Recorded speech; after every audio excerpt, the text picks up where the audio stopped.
All righty, boys and girls, welcome back to another episode of the Red, White, Claret, and Blue Show. We are your illustrious hosts. I am Alex Paquero, and this is my petite prince, Christopher Condit, your American villain voices, as always, serving up the lukewarmiest of lukewarm opinions. Please, we started off every time. Go follow, like, rate, review, subscribe, all the places below our faces. We are here to do a preview of Villa's match. We face Lille in Europe once again, returning to the site of one of the most iconic moments, maybe, of our Conference League campaign. Right, we've still got time, Leon Bailey. Before we get that, though, there are a couple tweets that we feel like might be in need of some cold water. We haven't actually really spoken about these beforehand. We just threw them down on the rundown. But before we get to the before, Chris, as a little appetizer for the folks, how are you doing this fine evening? I'm doing great. Bonjour, mes amis. Comment ça va? Huh? Oui, ça va. No, I'm doing great. I am excited to be back in Europe. I hope. Are you? Yes, I hope. Okay. Even though I said in the last pod that we would not win this game. So spoiler alert. I hope that this gives chance for Villa to gain some confidence. Interestingly enough, I will just say really quickly that Lille's manager did say this was worst case scenario for them, drawing Aston Villa in this round of the blind draw. But I only made note of it because I thought it was a strange thing to say. Otherwise, yeah, doing great, living the dream here, getting ready for another big week. Nice. How about you, Alex? I think this light is actually doing a great job of at least minimizing, if not completely removing, the dark circles under my eyes, if that gives any indication.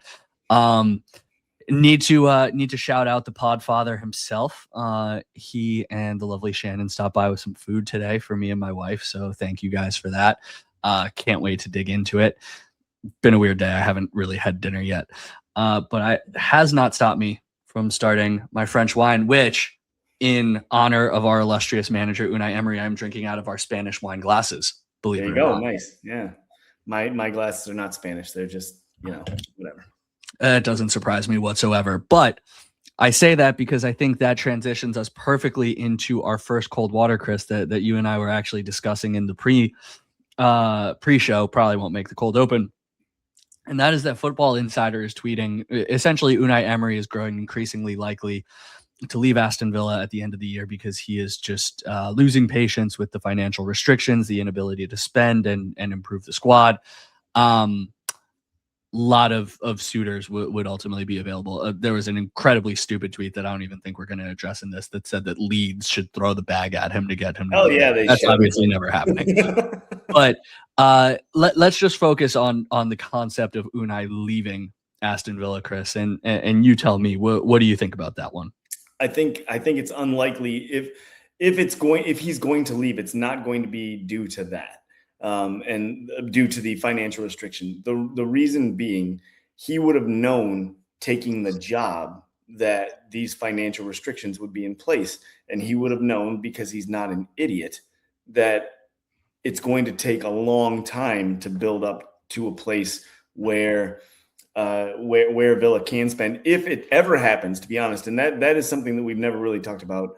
But I will shout out Kieran Maguire from the Price of Football had a tweet a couple weeks back. Out of the top 123 wage books, essentially. It was the yearly wage. Annual wage bill, right? Annual wage bill. Adjusted for today's inflation. Yeah. 119 are 5 clubs. And then when you get to, I think, 120, then it's Tottenham Hotspur. So like that's the heart of the matter, right? That nobody else can spend like those other clubs can spend. And until that gets fixed, then it doesn't matter where he goes, unless it's one of those 5-6 clubs or somewhere back in Spain. But again, I don't think he's going to go for this reason, because he would have known this restriction's in place when he took the job. And as much as Villa are trying to break that ceiling, it's going to take time, and he would have known that taking the gig. Yeah, and just to put an even finer point on what you just said there, by the way, that is just wage bill. That is not transfer value. That is not net spend. We've covered that ad nauseum in previous podcasts. But what that essentially says is that Villa could offer the same 80 million that any of those 5 clubs, and anybody listening to this could guess who those 5 clubs are. Villa could offer the same 80 million to buy the guy. That doesn't necessarily mean that they can offer the same wage packet, the same wage structure, and that's where those other teams are able to spend in ways that Villa cannot. They also can't offer the same 80 million necessarily. I was about to say Villa often doesn't have 80 million to spend on somebody, but just to make it kind of an apples to apples comparison. I have a few reasons why I pour a significant bit of cold water on this. You made the very astute point that like he must have known this going into accepting the position, but also it's not to say that Villa haven't spent while he's been manager here. Now, whether they've spent well or whether Unai Emery has sanctioned the appropriate moves is a different question entirely. But you look at 50 for Amadou Onana, you look at the 20-something for Daniel Malin in the winter window, you look at another 30-something for Gasson, the wage packets offered to Rashford and Asensio when they were here. Like, Villa has invested money. I think you could just argue that they've invested incredibly poorly across the squad. Diaby was like 40 million, right? Don't forget about Diaby him. was 50, I think, and ultimately brought like 55 back in. Right. So he was kind of like a wash, so to speak. So, frustration over Villa's inability to spend just doesn't really meet the mark for me. Villa has spent, just not well. Now, the second point of that, though, is where is he going to go? We joked about Leeds in the effort, but like Leeds isn't going to be able to spend in ways that Villa have not, right? So he would need to go up to one of those 5 clubs. Spurs arguably going down, definitely would not see that as a step up. And so I think you and I have discussed this on a prior pod, but Unai Emery is certainly someone who wants control. Part of what he's been able to build at Villa is he uses the word structure for the team on the field, but you could use the same for the backroom staff that he's built, that all is cultivated to his playing style, who he wants to get, how he wants to do things, how he wants to run basically the entire club. And I just don't see another club out there that's going to give him the opportunity to really have the keys like that. We've run through that. Like Real Madrid does not operate that way. It's player forward. Barcelona, Pep didn't have that level of control when he was manager there. And as much as I love Unai Emery, he is not Pep Guardiola. You look at Bayern Munich, not like that. They've also had their guy recently. So then you're looking at a series of clubs that, Borussia Dortmund, are they necessarily a step up from Aston Villa, for example? The clubs that I would be potentially worried about are Atletico Madrid. I feel like Diego Simeone has created a similar power structure there to Unai Emery. And so, you at least see the model that he could potentially step into if they wanted to give him the keys. I would say Atletico is absolutely a step up from Aston Villa. And then you look at some of the Italian clubs. Do any of them really operate that way? Maybe Napoli-ish. But Serie A as a whole, job, right? Would you take that job, Napoli? Well, that's kind of my point. Like, if you go to Italy, is Italy a step up from Aston Villa at this point? Like, Keenan Davis is the second leading scorer in Serie A. Like, Christian Pulisic for a large portion of the season was the best player in the league.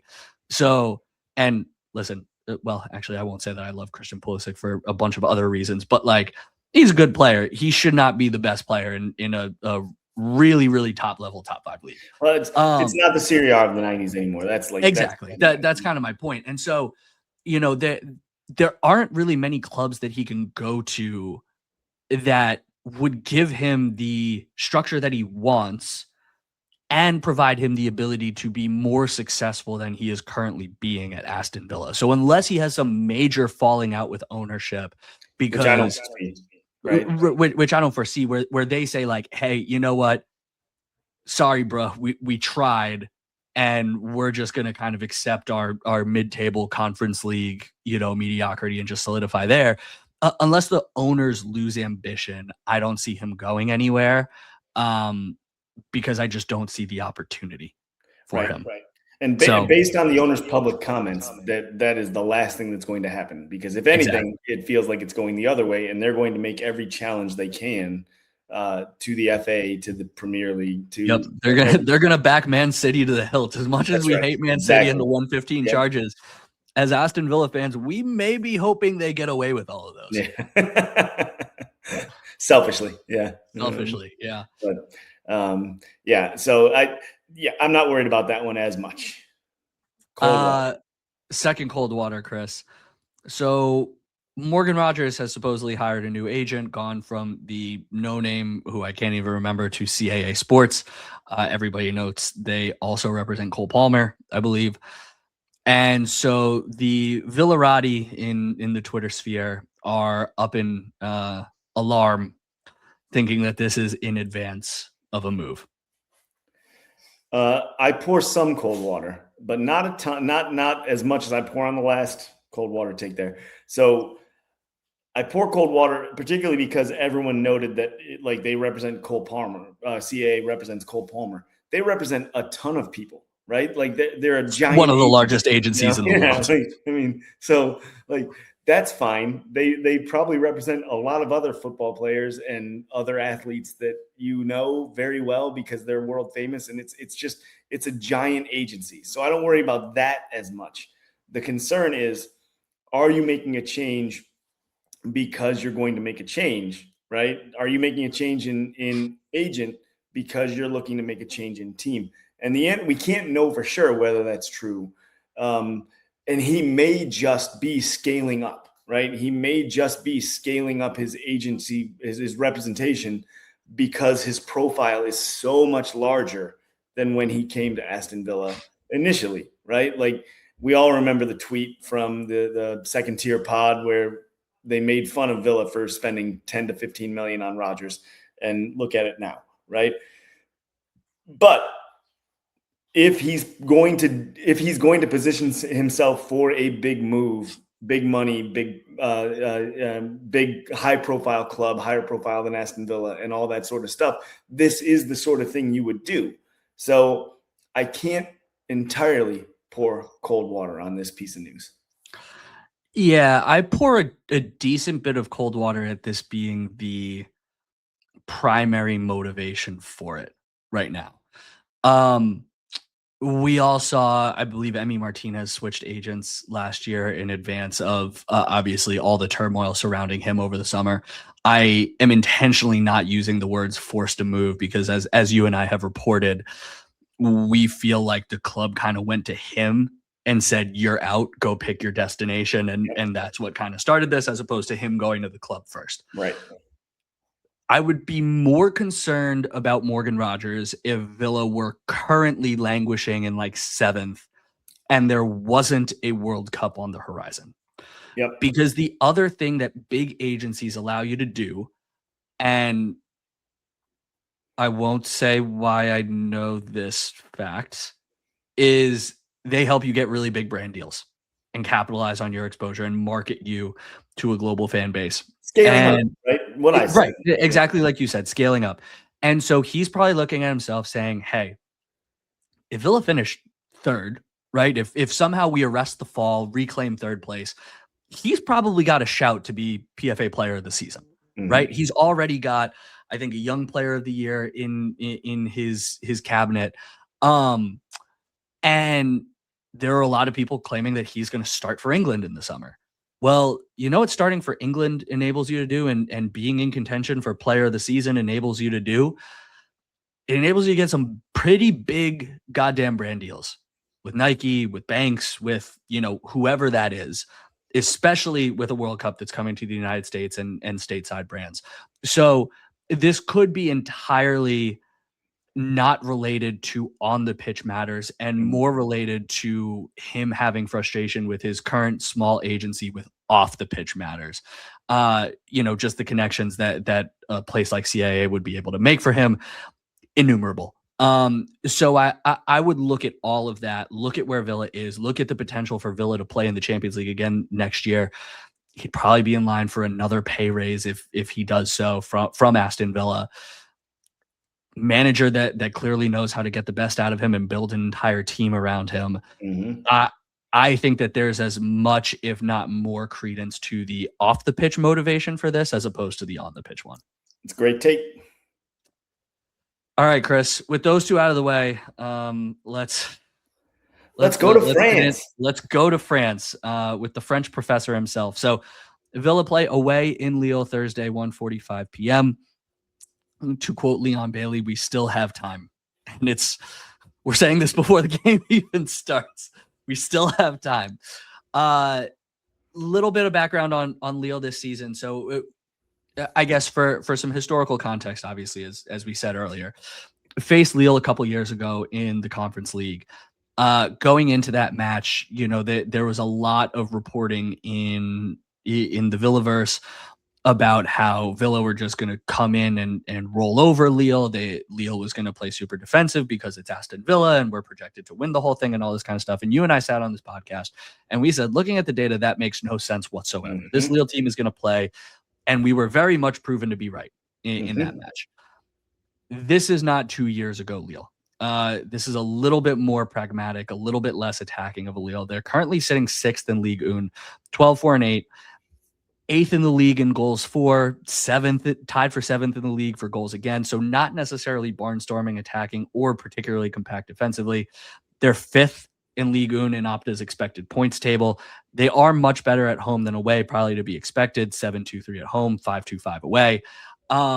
They haven't necessarily done great in Europe this year so far. 4-0-4 against what I would probably describe as a fairly middling league phase that's perfect group of teams to play, right?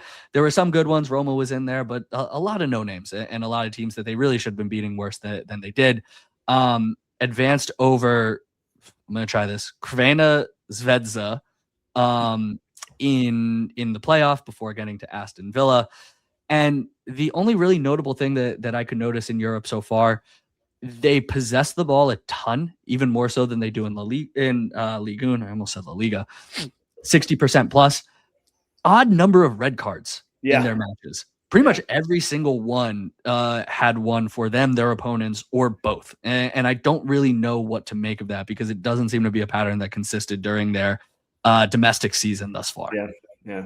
That's, I think, the most interesting point that your research, because you did the bulk of the research here, brought up, though, is the dominant possession without the finishing. Like we're seeing maybe, and I haven't watched their games in Europe to know, but we're seeing maybe something of a carbon copy of Aston Villa where they have the ball for large phases of the game and don't do much with it, because that it's certainly not manifesting on the scoreline and or in their results, because they have to say middling, I think, is the ideal way to put their league phase.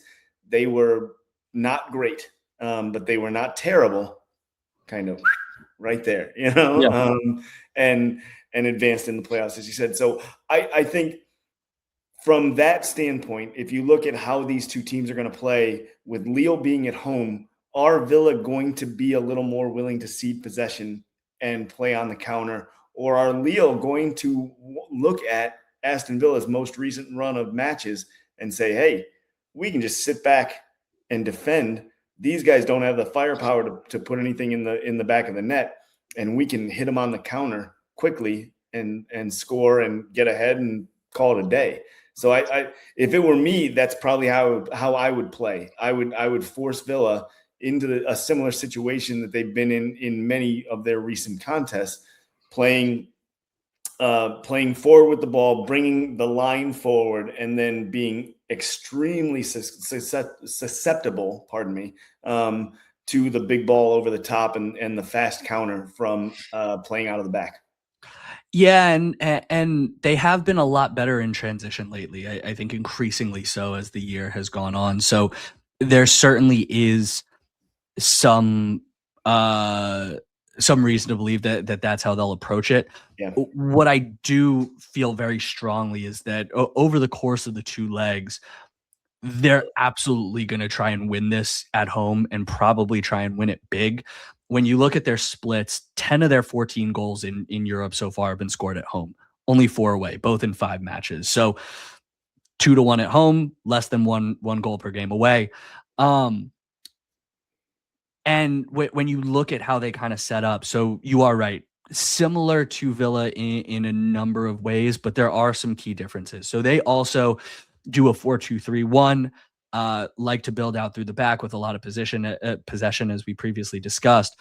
But key difference is where they create their opportunities and then where they like to defend. So where and how they like to defend, I should say.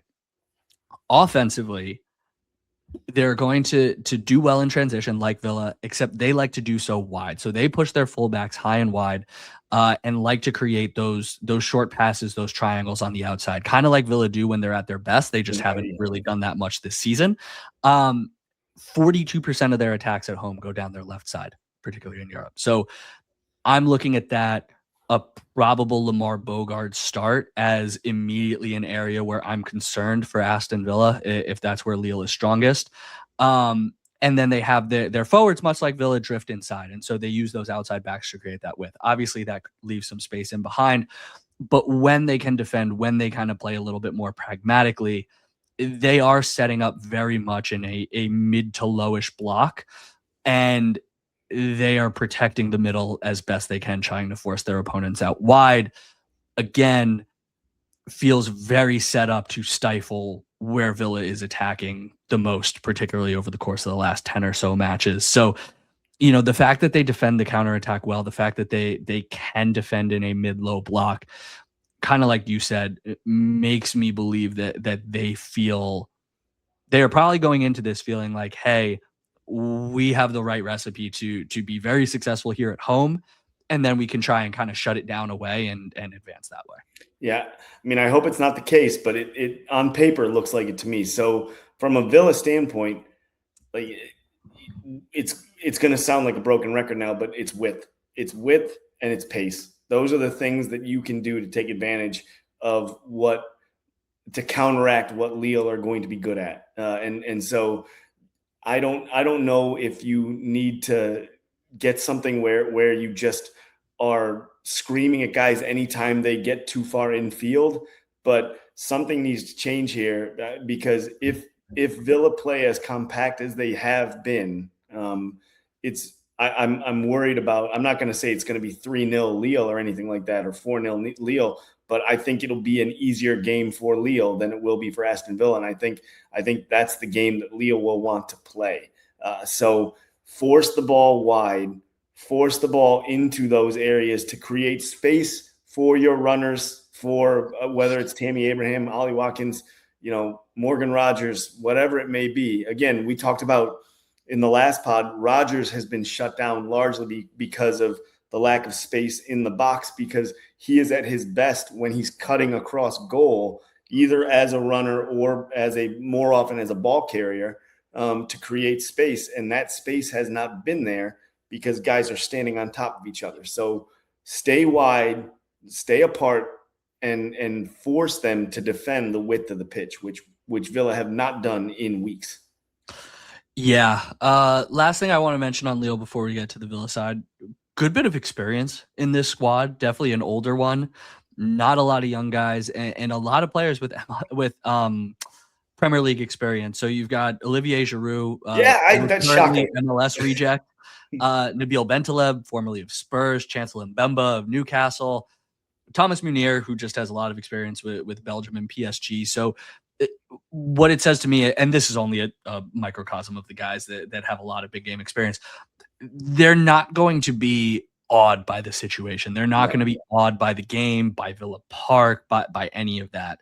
Yep. They do have a little bit of a decent injury list that they're dealing with, but ultimately, like, this is a team that is well built, well drilled, well constructed to stifle Aston Villa, to be successful in this first leg, and ultimately put Villa on the back foot going back to Villa Park. Yeah.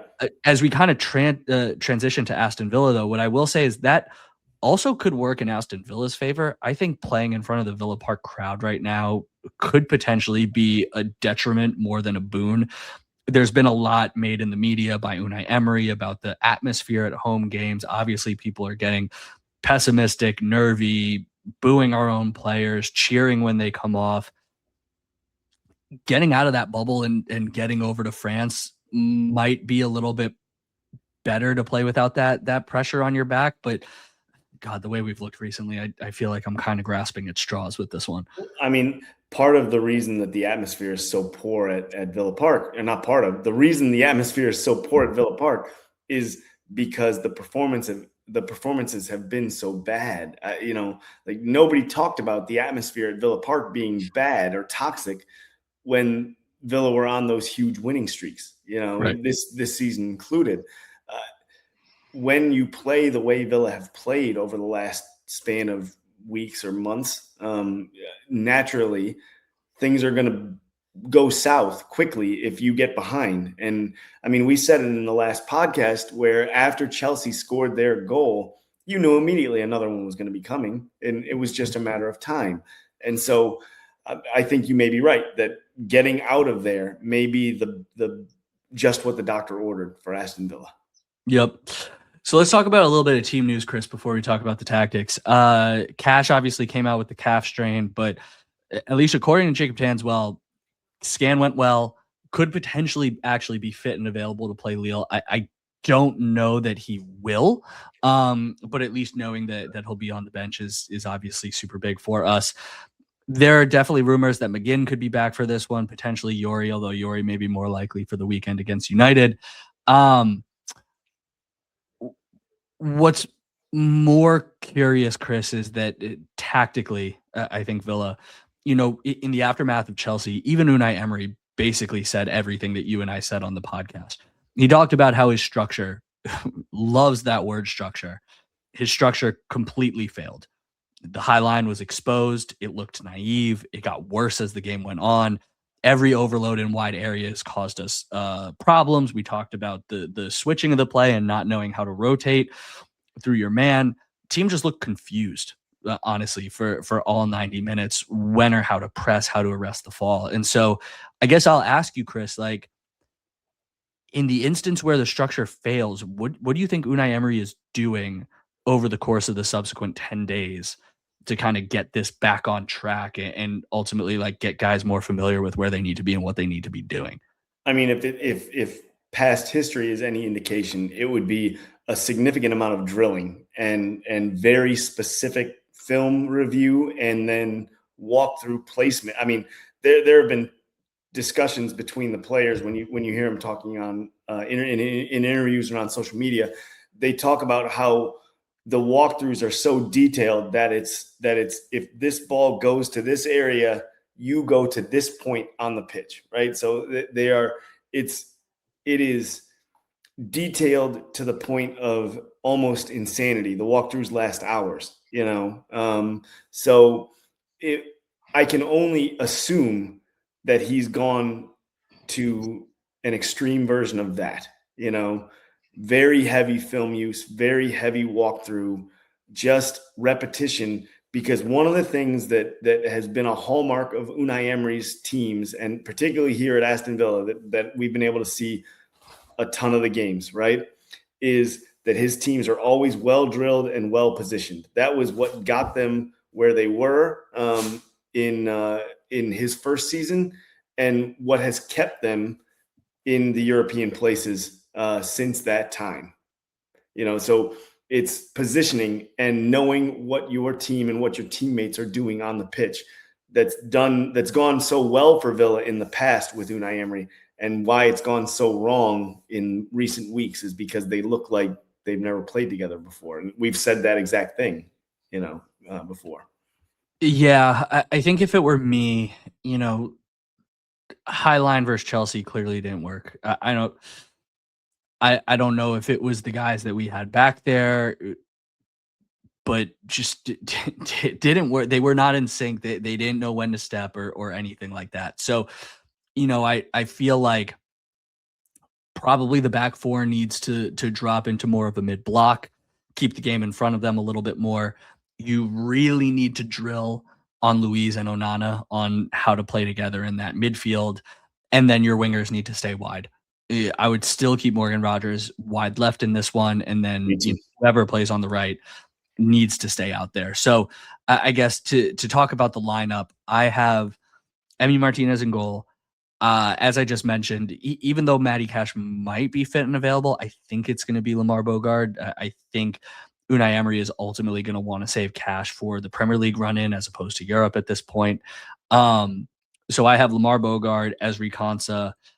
I think after that disaster, Pau Torres will come back in. I don't think that this rotation between Pau and Mings every single game is doing the back line any good. I think Unai's got to pick someone and stick with it.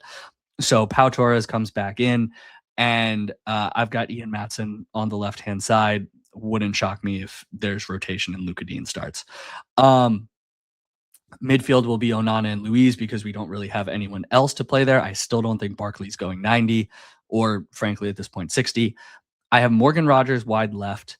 I have John McGinn at the 10 to give Emi Buendia a little bit of a rest. I have Jadon Sancho on the right, and then I have Tammy Abraham up top. And the reason why I do is because even pre-January in Europe, the Europa League matches seem to be where Unai Emery was willing to rotate and bring in Daniel Malen to start up top for Ollie Watkins. So I do think that that will continue, and he will be able to do so without necessarily further damaging Ollie Watkins' ego, because this is just a continuation of how things have been over the course of this season. Yeah, I have a similar lineup. I have Bizot though, but the 10 days off could throw all of this out because he may, Emery may want to stick with more regular starters because of the amount of time off. But I had Bizot, I had Dean, but I wouldn't be surprised to see Maatsen either. The one thing where you said you have McGinn, I actually have Barkley starting at the 10 with the potential for a sub at 60, and maybe it's McGinn if he's healthy, maybe it's Buendia. Who you've got options there. The only thing that leaves you is a little thin at defensive mid, because obviously Barkley is right now your third defensive midfielder as well. But I think Barkley at the 10 would make sense. I too have Abraham Sancho. Everything else is identical. But I again, with the 10 days off, it's tough to really kind of figure out what Emery's going to do, because he may want to get regular starters time because of the amount of time off that they've had. Yeah. I was actually just looking up something as you said it. So, yeah.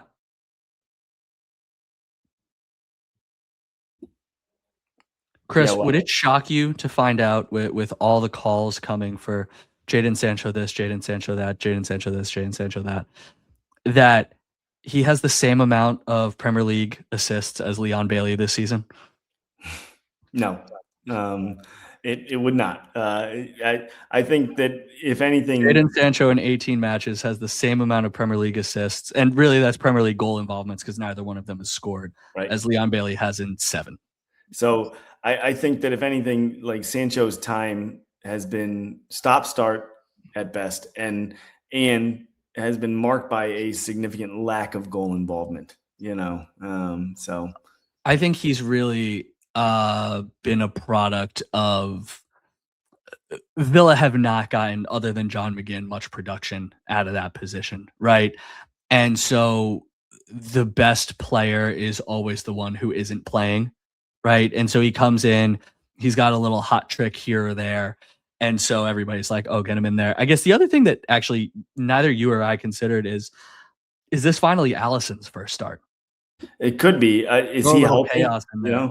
Yeah, I don't know. He's in and out, but like if he's healthy, that could be kind of a wild card if we are thinking that Unai Emery is going to rotate and give someone a little bit longer of a go. I wouldn't hate to see 60 minutes out of him on the right wing. Right. And I think that'd be good. Seem to be preferred in that position too, because against Chelsea when both he and Sancho came on, Sancho was pushed left and Alisson played on the right. So yeah, I mean that's something different if nothing else. Yeah. So all right, well we've got our European tradition now. So Alex, I know we're both sampling some French wine here. I have a Chablis, or as we call it, a Chablis. But Chablis from Jean-Marc Brocard, and I happen to really like Chablis. It's a lovely style, acidic, dry, from the south of France, as I said. I'll give this a try and see what comes back. Obviously, I've been sipping it throughout, so I won't be surprised by anything here, but we'll give it a try.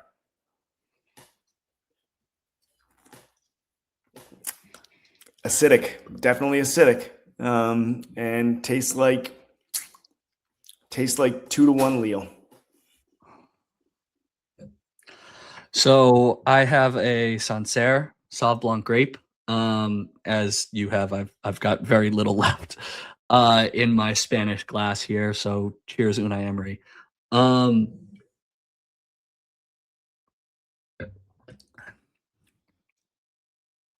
That's delicious. Tart, good bit of green apple. Also solid acidity. That tartness is giving me 2-0 Lille. 2-0 and 2-1. If I'm going to be honest, I actually was going to say 2-1 with the Tammy Abraham goal, but you and I agree on the scores too often. So, yeah. So you just made it worse. That's all. Yeah. Listen, the taste of this delicious wine did not make me feel any better about our chances. So, this is great. Those of you that are looking for it, I got it here at a local wine shop in town. About $25 retail, so a little more expensive than a typical bottle of wine, maybe for a lot of us, but very well worth it. And obviously, my wife and I enjoyed it. So I'd recommend, even though Jean-Marc is not paying us any bills. Feel free to send some franc. Oh, there no free ads, Chris. No free. I'm okay with the free ad for the local wine shop, but no free ad for the wine brand. Nice. Oh man. Well, I hope we're both wrong again, even though we were both not wrong. We weren't right against Chelsea, but we both predicted a loss. We were pretty close. Yeah. So didn't we both say 3-1? Yes. Yeah. And if only it would have been 3-1, that would have been nicer. But hopefully we're wrong this time, right? Hopefully we're wrong. Shout out your local wine shop. Go check it out. Go support. And Chris, as always, up the Villa. Up the Villa.